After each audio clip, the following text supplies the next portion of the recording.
ఇప్పటిదాకా ఏమన్నారు వాళ్ళు? చెప్పండి, ఇప్పటిదాకా ఏమన్నారు? ఇప్పటిదాకా నరాంతా కూడా అన్నారు, చనిపోతారు అన్నాడు, చెయ్యి ఉప్పుతుంది అన్నారు, పడి చచ్చిపోతుంది అన్నారు. కొద్దిసేపు కావగానే ఏమన్నారు మళ్ళీ? ఇతడు ఒక దేవత. ఎంతసేపు కదా మనిషి మాట మారుడు. హల్లెలూయా, హల్లెలూయా.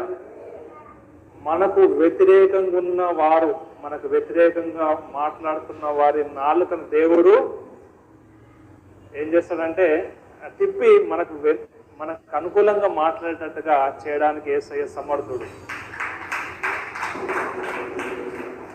హల్లెలూయా.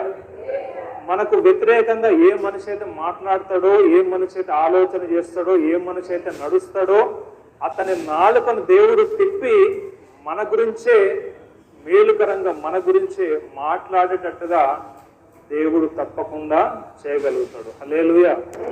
అందుకే మనుషులను కాదు మనం నమ్మాల్సింది ఎవరిని? దేవుణ్ణి.